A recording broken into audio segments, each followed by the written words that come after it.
चलिए आज हम लोग सीखेंगे फ्रिज में कि फ्रिज के कार्य सिद्धांत, मतलब फ्रिज हमारी जो होती है वो कितने सिद्धांतों से मिलकर कार्य करती है। उसके बाद ये चोक एक बहुत बड़ी बीमारी होती है जो एसी फ्रिज में सबसे ज्यादा होने की समस्या है। मतलब समझिएगा ये जो वीडियो है ये बेसिक होने वाली, मतलब एसी में भी काम करेगी और फ्रिज में भी काम करेगी, मतलब हर कूलिंग सिस्टम में काम करेगी ये। यानी कि फ्रिज या एसी या कोई भी उपकरण जो कूलिंग करता है वो कितने सिद्धांतों से मिलकर कार्य करता है। उसके बाद ये चोक क्या होता है, चोक कितने प्रकार के होते हैं, देखिए चोक क्या होता है और चोक के प्रकार ये कितने प्रकार के होते हैं और चोक की पहचान, यानी कैसे पता चलेगा कि सिस्टम चोक हो गया है, और चोक से बचने का उपाय क्या, यानी अगर चोक हो जाए तो हम क्या क्या तरीका अपना सकते हैं, या फिर चोक कहां कहां हो सकता है, यानी कि चोक हमारी एसी और फ्रिज के सिस्टम में किन किन जगहों पे स्पेशली चोक होता है, उन सब के बारे में पूरा डिटेल में फाइनल ये कंप्लीट समझेंगे। यहां पर 6 टॉपिक है, 6 को क्लियर समझेंगे। सबसे पहली टॉपिक इसमें क्या, देखिए फ्रिज के कार्य सिद्धांत, मतलब जो हमारी फ्रिज होती है, जो हमारी एसी होती है, जो हमारे वाटर कूलर, डीप फ्रीजर या हर कूलिंग सिस्टम जो हमारा होता है वो कितने सिद्धांतों से मिलकर कार्य करता है, यानी कि कौन कौन से उसके सिद्धांत है जिन पे वो कार्य करता है। तो देखिए हर कूलिंग सिस्टम हमारा 4 सिद्धांतों पे मिलकर कार्य करता है। अभी तक आपने सिस्टम की बात नहीं, सिद्धांत की बात है। सिस्टम हमारे 2 थे ना, एक है इलेक्ट्रिकल और एक है मैकेनिकल। इलेक्ट्रिकल का मतलब जिसमें विद्युत का संचार होता है, मैकेनिकल का मतलब जिसमें गैस का संचार होता है। लेकिन यहां पर ये है हमारे फ्रिज के कार्य सिद्धांत जिसमें 4 सिद्धांतों से मिलकर कार्य करती है, जिसमें नंबर 1 हमारा होता है कंप्रेशन। नंबर 1 हमारा होता है कंप्रेशन।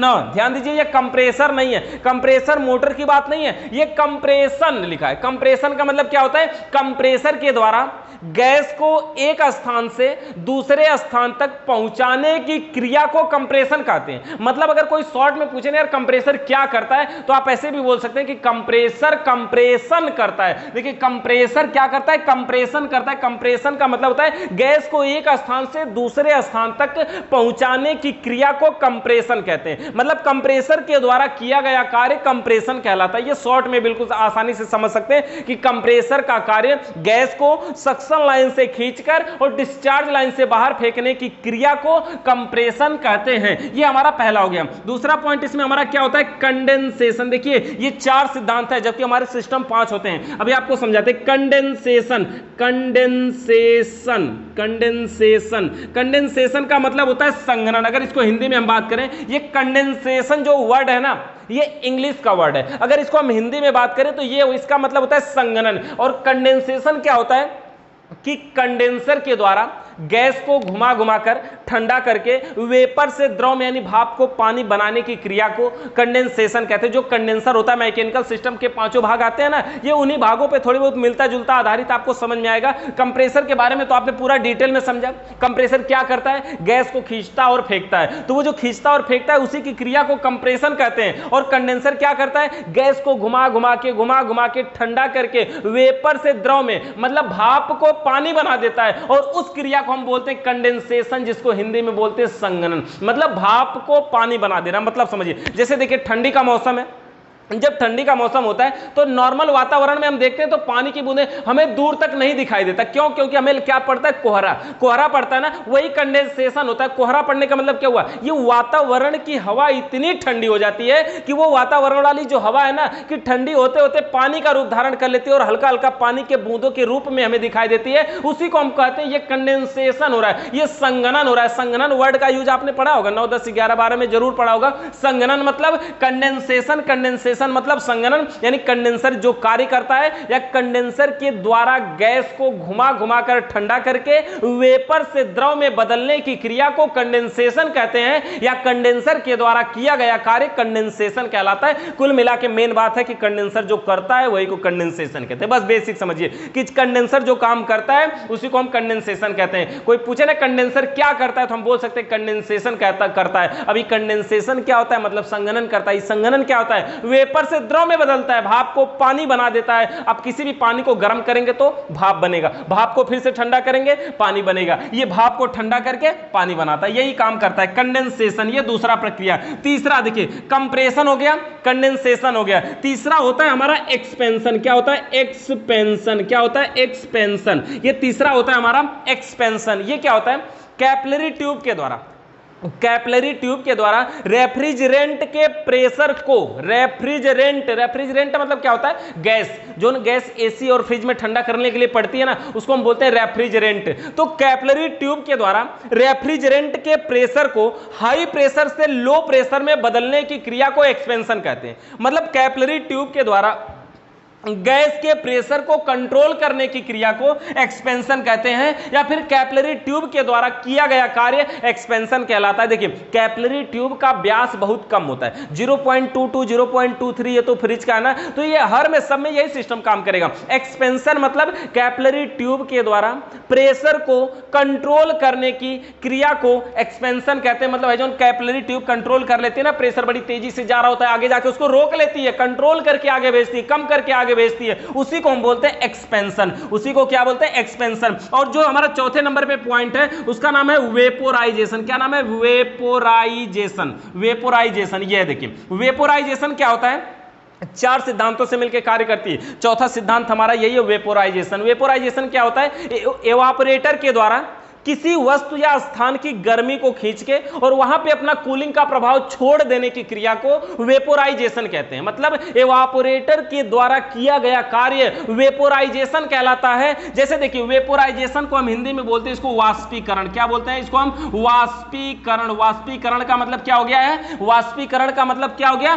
कि भाप को, पानी को भाप बनाना वाष्पीकरण कहलाता है। पानी को भाप बनाना वाष्पीकरण कहलाता है। आप जानते हैं कंप्रेसर का कार्य क्या होता है, गैस को एक स्थान से दूसरे स्थान तक पहुंचाना, और कंप्रेसर के द्वारा किया गया कार्य क्या कहलाता है, कंप्रेशन कहलाता है। उसके बाद कंडेंसर का कार्य क्या होता है, गैस को घुमा घुमा के ठंडा करके वेपर से द्रव में बदलना, और कंडेंसर के द्वारा किया गया कार्य क्या कहलाता है, कंडेंसेशन कहलाता है। और उसके बाद एक्सपेंशन है, जो कैपिलरी ट्यूब के द्वारा प्रेशर को कंट्रोल करने की क्रिया को एक्सपेंशन कहते हैं। और एवापोरेटर के द्वारा किसी वस्तु या स्थान की गर्मी को खींच के वहां पे अपना कूलिंग का प्रभाव छोड़ देने की क्रिया को वेपोराइजेशन कहते हैं। ये 4 सिद्धांतों से मिलकर हमारी एसी, फ्रिज या हर वो कूलिंग सिस्टम है जो वो काम करता है। अब समझिए इसमें ये 4 सिद्धांतों का हमें पढ़ने में क्या फायदा। अभी देखिए, अच्छा इसमें एक चीज नहीं देख रहे होंगे, जैसे कंप्रेसर गैस को यहां से सक्शन लाइन खींच के डिस्चार्ज से फेंक देता है, कंडेंसर में गैस आती है, कंडेंसर वेपर से द्रव में भाप को पानी बनाता है। ये क्या करता है, भाप को, ये ऐसे लिखे थे, भाप को क्या करता है, पानी बनाता है, भाप को पानी बनाता है। और ये जो एवापोरेटर होता है ये क्या करता है, ये उसी पानी को फिर से क्या बनाता है, भाप बना देता है। यही ना करता है, ये दोनों एक दूसरे की, ये कंडेंसेशन करता है और ये वाष्पीकरण करता है। ये भाप को पानी बनाता है, ये पानी को भाप बनाता है evaporator.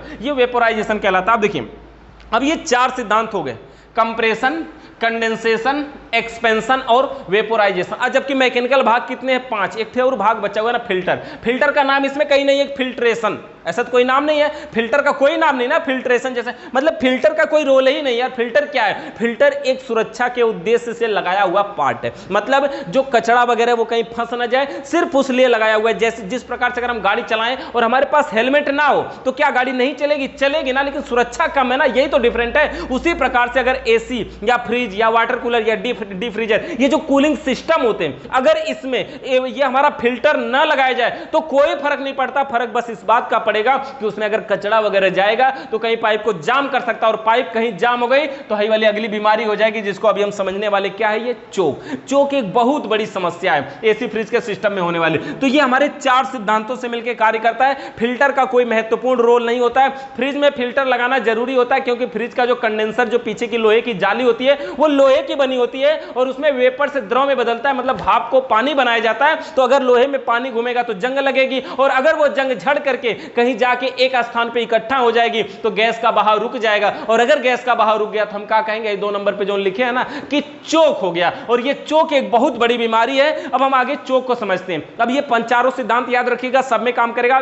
AC, fridge, water cooler, defreezer, हर वो मशीन जो ठंडा करती है वो इन 4 सिद्धांतों से मिलकर कार्य करती है। अगर इन 4 सिद्धांतों में एक भी सिद्धांत की कमी हुई तो हमारी कूलिंग सिस्टम काम नहीं करेगी, चाहे वो कोई भी मशीन हो, वो ठंडा कर ही नहीं सकती। जो भी मशीन ठंडा करती होगी उसमें ये 4 सिद्धांत जरूर होंगे, कंप्रेशन, कंडेंसेशन, एक्सपेंशन और वेपोराइजेशन। वर्डों को बोल करके उच्चारण करके देखिएगा। उच्चारण करने में थोड़ी सी तकलीफ हो सकती है, लेकिन 2-3 बार बोलेंगे क्लियर हो जाएगा। तो कंप्रेशन, कंडेंसेशन, एक्सपेंशन और वेपोराइजेशन, ये 4 सिद्धांतों से मिलकर कार्य करती है। इसके बाद देखिए, फ्रिज के कार्य सिद्धांत हमारा हो गया। दूसरे नंबर पे हमारा टॉपिक क्या है, चोक। अब देखिए, ये चोक क्या है यार, चोक एक बहुत बड़ी समस्या है। जैसे चोक एक बहुत बड़ी समस्या, मतलब एसी फ्रिज में होने वाली सबसे बड़ी समस्या है। सबसे ज्यादा कोई बीमारी होती है ना तो चोक होता है, सबसे ज्यादा कुछ फ्रिज में होता है तो चोक होता है। फ्रिज कम ठंडा कर रही है, चोक हो गया। फ्रिज रुक रुक के ठंडा कर रही है, चोक हो गया। फ्रिज बिल्कुल भी ठंडा नहीं कर रही है, चोक हो गया। मतलब चोक एक बहुत बेसिक समस्या है, लेकिन सबसे ज्यादा होने वाली समस्या है। और ये जो बीमारी है ना फ्रिज में सबसे ज्यादा होती है, एसी वगैरह में थोड़ी कम होती है। कारण क्या है, एसी वगैरह में पाइपें जो होती है, पहली बात तो सारी की सारी पाइपें कॉपर की होती है, दूसरी बात कि उसकी पाइप थोड़ी मोटी मोटी होती है, बड़ा सिस्टम है ना तो पाइपें थोड़ी मोटी होती है। लेकिन फ्रिज वाली जो है वो पाइपें पतली होती है। क्यों पतली होती है? क्योंकि ये सिस्टम छोटा है, कूलिंग करने का सिस्टम छोटा है, कम स्थान को ठंडा करवाना है, कम काम में काम चलाऊं। मतलब 12-13 हजार रुपए में मोटी मोटी पाइप लेंगे कॉपर की, नहीं ना, नॉर्मली मिलेगा ना। तो इसीलिए क्या होता है, ये कम रेट में भी मिलता है, कम स्थान को ठंडा करता है, इसमें कम पाइपें लगाई जाती है, लोहा की कंडेंसर लगा के काम चला जाए। बताओ लोहे का अगर कंडेंसर की जगह कॉपर का कंडेंसर लगाया जाता काफी बेस्ट कूलिंग करता, लेकिन नहीं, लोहे का कंडेंसर मतलब खर्च बचाना है, तो यही सिस्टम है इसका। अच्छा, चोक क्या होता है? एसी फ्रिज में किसी कारण पूरे सिस्टम में कहीं पर भी अगर गैस का बहाव रुक जाए तो उसे हम कहते हैं चोक हो गया। कहीं पर भी रुक जाए, जैसे देखिए गैस कहां कहां घूमती है, हमने मैकेनिकल सिस्टम में उसको समझाना कि एसी फ्रिज में 5 मैकेनिकल सिस्टम होते हैं, जिसमें compressor, condenser, filter, capillary tube और एवापोरेटर। कंप्रेसर का कार्य गैस को एक स्थान से दूसरे स्थान तक पहुंचाना होता है। कंडेंसर का कार्य गैस को घुमा घुमा के ठंडा करके वेपर से द्रव में बदलना होता है। फिल्टर का कार्य उसको छान के शुद्ध करना होता है। कैपिलरी ट्यूब का कार्य प्रेशर को कंट्रोल करना होता है और एवापोरेटर का कार्य ठंडा करना होता है। या और फिर ये पांचों क्रिया हमारी, यही पांचों सिस्टम मिलकर के ठंडा कर देते हैं। लेकिन देखिए चोक क्या होता है, कहीं पर भी गैस का बहाव रुक गया उसे हम चोक कहते हैं। इन पांचों में से कहीं पे गैस का बहाव रुक जाए अगर, तो हम चोक कहते हैं। देखिए चोक हो गया हमारा कि पाइपों में गैस का बहाव अगर रुक जाए।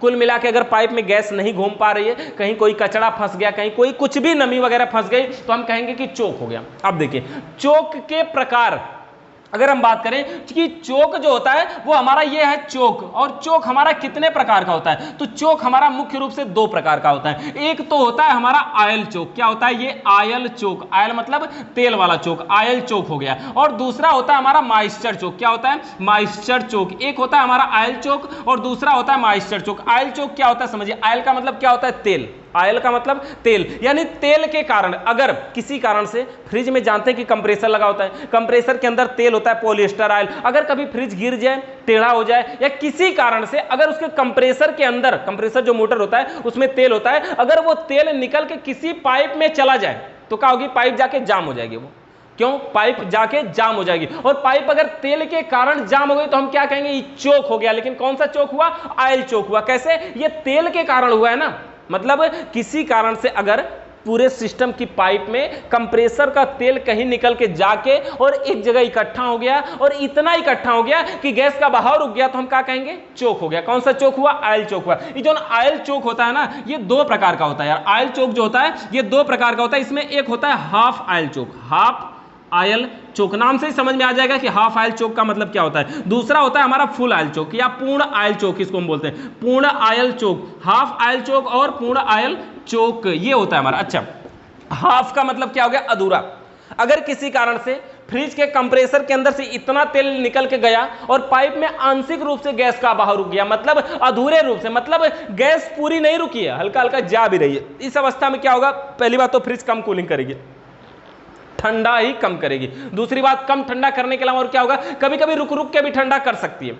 तो इसको हम बोलते हैं ये हाफ आयल चोक है। मतलब ये किसी कारण से यदि कंप्रेसर का तेल पाइपों में इतना चला जाए कि गैस का बहाव आंशिक रूप से रुक जाए, मतलब अधूरे रूप से रुक जाए, उसे हम बोलते हैं हाफ आयल चोक। और अगर उसको हम क्या बोलते हैं? हाफ आयल चोक। और अगर इतना तेल निकल के जाए और पाइप पूर्ण रूप से रुक जाए गैस का बहाव, तो हम क्या करते हैं? पूर्ण आयल चोक, मतलब कंप्लीटली रोक दिया, पूरी तरह से अब गैस यहां से बिल्कुल भी आगे नहीं जाएगी, इसको हम क्या बोलते हैं? पूर्ण आयल चोक। तो ये चोक हमारे 2 हैं, एक तो हाफ आयल चोक और दूसरा हमारा पूर्ण आयल चोक। यानी गैस का बहाव अगर आंशिक रूप से रुका तो हाफ आयल चोक, और पूर्ण रूप से रुक गया तो पूर्ण आयल चोक। अच्छा, ये आयल चोक मतलब तेल वाला चोक आपको समझ में आया। अब बात रही मॉइस्चर चोक। ये मॉइस्चर चोक क्या होता है यार? मॉइस्चर चोक, मॉइस्चर चोक का मतलब अगर शुद्ध भाषा में समझे ना, नमी के कारण होने वाला चोक मॉइस्चर चोक कहलाता है। बस यही मेन पॉइंट है, नमी के कारण होने वाला चोक मॉइस्चर चोक है। यानी कि जब हम एसी या फ्रिज में, ये जो मॉइस्चर चोक होता है ना, अधिकतम जब हम फ्रिज में गैस चार्ज करने जाते हैं या एसी में गैस चार्ज करने जाते हैं तभी ये हो जाता है पहले में।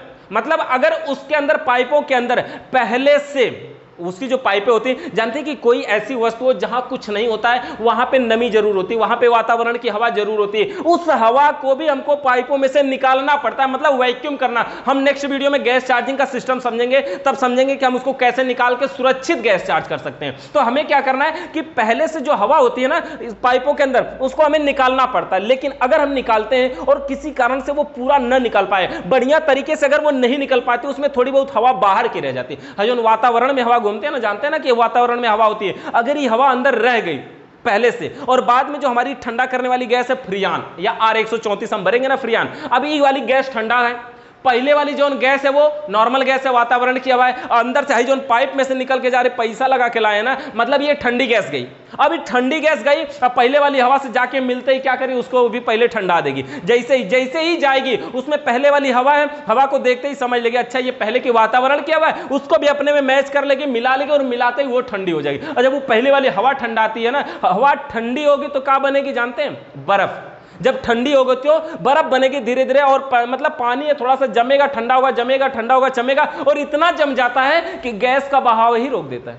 मतलब समझ गए, पहले वाली हवा अगर पाइप में पहले से है और फ्रियान गैस हम भर रहे हैं, तो ठंडी वाली जो हमारी गैस जाएगी पहले वाली हवा को ठंडा कर देगी, और इतना ठंडा कर देगी कि वो जो हवा है अब वो बर्फ बन जाएगा, बर्फ बन के पाइप में कहीं जम जाएगा। पाइप में अगर कहीं जम गया तो अब गैस को आगे वहां से नहीं जाने देगा, ठोस बन जाएगा ना, अब गैस वहां से आगे नहीं जाएगी। जब गैस आगे नहीं जाएगी तो गैस का संचार नहीं होगा, गैस का संचार नहीं होगा तो हमारी AC, fridge, water cooler, deep freezer, कोई भी मशीन ठंडा नहीं करेगी। यानी ये सब में होने वाली एक बीमारी है, चोक। तो ये मॉइस्चर चोक का मतलब समझ गया ना, कि किसी कारण से नमी के कारण होने वाला चोक मॉइस्चर चोक कहलाता है। मतलब जैसे ठंडी के बेला में देखते हैं ना कि ठंडी के मौसम में क्या होता है, सर्दी जुकाम हो जाता है, बड़ी तेज की सर्दी हो जाती है ना, ऐसे नाकों से जब सांस लेते हैं तो ले नहीं जाता, कभी कभी जाम हो जाता है, समझते हैं ना, तो मुंह खोल के ऐसे ऐसे करके मुंह खोल के सांस लेना पड़ता है, समझ गए ना, मतलब नाकें जाम हो जाती है, मतलब गैस का बहाव रुक जाता है। और वो कौन सा चोक हुआ, नमी के कारण ही तो हुआ है। कौन सा चोक हुआ, वो मॉइस्चर चोक हुआ, मतलब नमी के कारण होने वाला चोक। नमी के कारण अगर गैस का बहाव रुक जाए तो उसे मॉइस्चर चोक कहते हैं, जो कि ठंडी के बेला में जो सर्दी जुकाम होता है वो मॉइस्चर चोक के अंतर्गत आ सकता है। समझिए, ऐसे समझ सकते हैं। तो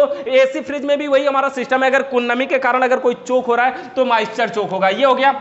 अच्छा, मॉइस्चर चोक के प्रकार की बात करें, देखिए मॉइस्चर चोक हमारा कोई प्रकार नहीं। मॉइस्चर चोक के प्रकारों की बात करें तो ये भी हाफ और पूर्ण हो सकता है। आधा आंशिक रूप से अगर गैस का बाहर रुकता है तो हाफ ऑयल चोक या हाफ मॉइस्चर चोक हम बोलेंगे। पूर्ण रूप से रुक गया तो हम पूर्ण मॉइस्चर चोक बोलेंगे। और चोक, देखिए चोक की पहचान, चोक की पहचान की अगर बात करें तो चोक की क्या पहचान है, मतलब ये जो हमारी फ्रिज है या एसी है, कैसे हम पता करें कि ये चोक ही है, क्या इसमें कोई और प्रॉब्लम नहीं हो सकती। देखिए चोक होने की क्या क्या पहचान है। पहली बात देखिए, वो भी मॉइस्चर चोक होने की क्या पहचान है और ऑयल चोक होने की क्या पहचान, दोनों की चोक की पहचान में थोड़ा सा डिफरेंट है। मॉइस्चर चोक होने की अवस्था में एवापरेटर से पानी की बूंदें टपकती हुई दिखाई देती है, पहली पहचान। सबसे पहले आप उसको देखने क्यों जाएंगे, सबसे पहले तो आपको यही पता चलेगा कि फ्रिज रुक रुक के ठंडा कर रही है तो भी चोक हो सकता है, फ्रिज बिल्कुल भी ठंडा नहीं कर रही है तो भी चोक हो सकता है। ठीक है, फ्रिज बिल्कुल नहीं ठंडा कर रही है तो भी चोक होगा, फ्रिज कभी ठंडा करती है कभी ठंडा नहीं करती है तो भी चोक होगा, फ्रिज कम ठंडा कर रही है तो भी चोक हो सकता है। ये जो तीनों कंडीशन बताना, इसमें हो सकता है तीनों में।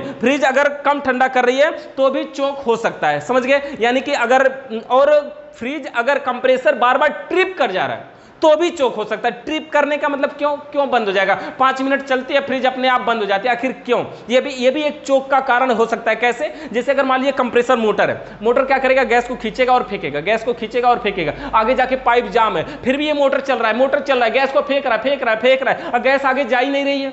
और जब गैस आगे नहीं जाएगी तो क्या होगा, मोटर पे लोड बढ़ेगा, ये और फेंकेगा, मतलब ये काम करना चाह रहा है, इसको करने नहीं दिया जा रहा है। और जब इसको नहीं करने दिया जाएगा तो इसको गुस्सा आ जाएगा, मतलब ये गर्म हो जाएगा। और जब ये गर्म हो जाएगा तो पीछे लगी OLP ले आओ भैया, ट्रिप कर देगी, बंद कर देगी, चुप रहो, गर्मी नहीं, गुस्सा नहीं दिखाना है, मतलब समझ गए ना। मतलब वो ट्रिप करने के लिए लगी है, उसके सुरक्षा के लिए, कि अगर ये गर्म होगा तो तुरंत वो बंद करेगी। मेन मकसद उसका वही है कि अगर ये कंप्रेसर गर्म हुआ तो OLP पीछे लगी है, तुरंत पहले ट्रिप कर देगी, सप्लाई नहीं देंगे, गर्माओ, तुम कितना गर्माओगे, मतलब गर्माना उसका बंद। तो ये जो सिस्टम है ना, तो बार बार ट्रिप करने का ये भी एक कारण होता है। अच्छा, चोक कैसे पता चले कि कहां पे है या फिर कौन सा है? अच्छा देखिए, जानते हैं जब ये मॉइस्चर चोक होता है अधिकतम एवापोरेटर में होता है। मॉइस्चर चोक जो है नमी के कारण होने वाला चोक अधिकतम एवापोरेटर में होता है। और जब एवापोरेटर में चोक होता है तो एवापोरेटर से पानी की बूंदें टपकती हैं। मतलब एवापोरेटर के नीचे ऐसे एक ट्रे लगा होता है जिसका नाम होता है चिलर ट्रे। मैकेनिकल पार्ट जब हमने प्रैक्टिकल दिखा रहे थे तो उसमें वीडियो में हमने दिखाया था, ये चिलर ट्रे होता है एवापोरेटर के नीचे कि एवापोरेटर से टपका हुआ पानी उसी ट्रे में टपकता है। तो अगर ज्यादा पानी टपक रहा है तो भी समझिए चोक है।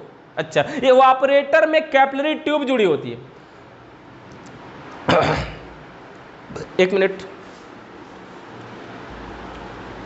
तो एवापोरेटर में कैपिलरी ट्यूब जुड़ी होती है और ये कहां जुड़ी होती है? जहां एवापोरेटर लगा है। फ्रिज का दरवाजा खोलेंगे, सबसे ऊपर कूलिंग सिस्टम है, जहां पे एवापोरेटर लगा है। कुछ एवापोरेटर में तो ऊपर साइड में कैपिलरी ट्यूब आके जुड़ती है, कुछ में नीचे जुड़ती है। अगर नीचे दिखाई दे रही तो वहां पे आप देखेंगे ना, तो वहां पे बर्फ जमी हुई दिखाई देगी उसकी पाइप के ऊपर, अंदर नहीं बाहर। जैसे ये पाइप है ना, तो ऊपर देखेंगे बर्फ जमी हुई दिखाई दे रही। अब जहां पे बर्फ जमी हुई दिखाई दे समझिए एवापोरेटर चोक है, कंफर्म है मॉइस्चर चोक है। मतलब समझिए कुल मिला के अगर हम सिंपल सी भाषा में ये बोले ना कि चोक जहां पे रहेगा पाइप में, उस पाइप के ऊपरी सिरे पे बर्फ जमी हुई दिखाई देती है। ऐसा क्यों होता है ये भी आप समझ सकते हैं कि अगर इस पाइप से गैस घूमती है, अंदर में जो गैस वो घूम रही है वो ठंडी गैस घूम रही है। अब इसके अंदर से गैस घूम रही है, अब पाइप यहीं जाम हो गई तो जितनी भी गैस होगी ज्यादा ज्यादा यहीं आके रुकेगी ना।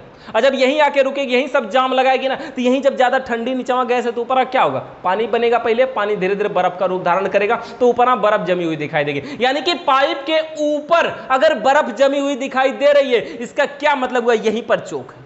समझ गए? मतलब कि पाइप के ऊपर अगर बर्फ जमी हुई दिखाई दे रही है, इसका यही मतलब हुआ कि यहीं पे चोक है। ये दोनों अवस्था में काम करता है, मॉइस्चर चोक हो चाहे ऑयल चोक हो। अब देखिए ऑयल चोक में ना एक कंडीशन और होती है। ऑयल चोक कभी कभी जब कहीं और हो जाता है, एवापोरेटर से क्या होता है, कुछ आवाज आती है कुलकुलाहट की।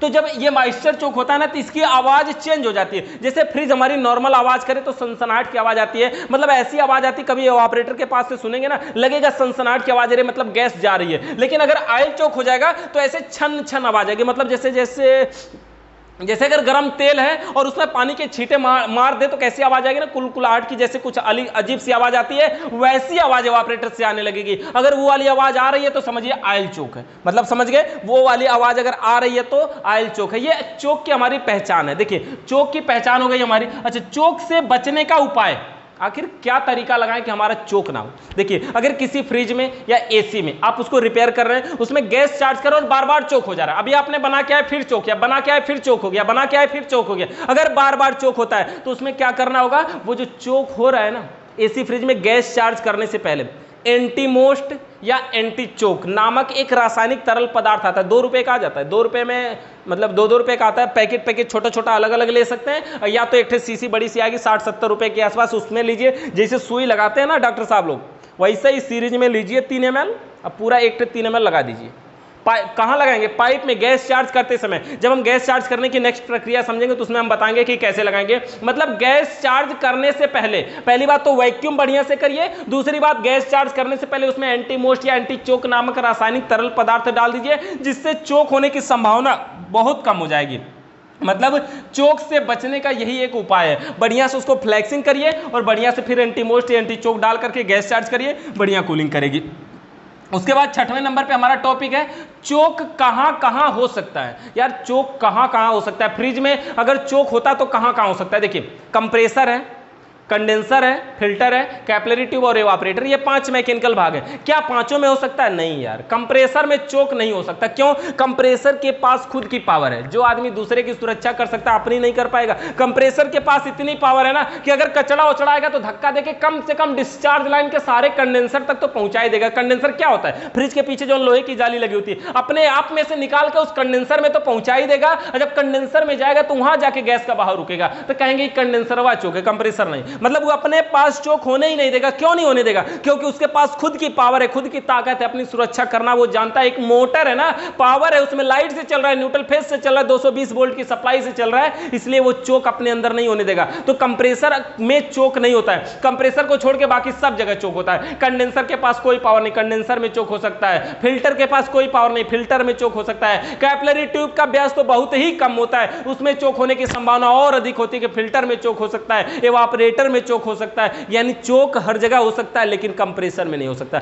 5 ही मैकेनिकल भाग होते हैं, 4 जगह पे चोक हो सकता है, सिर्फ एक जगह पे नहीं हो सकता। कहां नहीं हो सकता? कंप्रेसर में चोक नहीं हो सकता। ये चोक की पहचान, चोक कहां कहां हो सकता है? तो कहीं भी हो सकता है कंप्रेसर को छोड़ के। ये हमारे सिस्टम। अच्छा, फ्रिज कितने सिद्धांतों से मिलकर कार्य करती है? 4 सिद्धांतों से। कौन कौन? कंप्रेशन, कंडेंसेशन, एक्सपेंशन, वेपोराइजेशन, और ये बस 4 है। Compression, condensation, expansion, vaporisation. Compression क्या होता है? कंप्रेसर के द्वारा गैस को एक स्थान से दूसरे स्थान तक पहुंचाने की क्रिया को कंप्रेशन कहते हैं, और कंडेंसर के द्वारा गैस को घुमा घुमा के ठंडा करके वेपर से द्रव में बदलने की क्रिया को कंडेंसेशन कहते हैं। और एक्सपेंशन क्या होता है? कैपिलरी ट्यूब के द्वारा प्रेशर को कंट्रोल करने की क्रिया को एक्सपेंशन कहते हैं। और एवापोरेटर के द्वारा किसी वस्तु या स्थान की गर्मी को खींच के वहां पे अपना कूलिंग का प्रभाव छोड़ देने की क्रिया को वेपोराइजेशन कहते हैं। और चोक क्या होता है? किसी कारण सिस्टम में गैस का बहाव रुक जाए उसे चोक कहते हैं। चोक कितने प्रकार के होते हैं? 2 प्रकार के होते हैं। कौन कौन? मॉइस्चर चोक और ऑयल चोक। मॉइस्चर चोक कितने प्रकार का होता है? 2 प्रकार का होता है। कौन कौन सा? हाफ ऑयल चोक और पूर्ण ऑयल चोक। और मॉइस्चर चोक भी वही 2 प्रकार है। उसके बाद चोक की पहचान क्या है?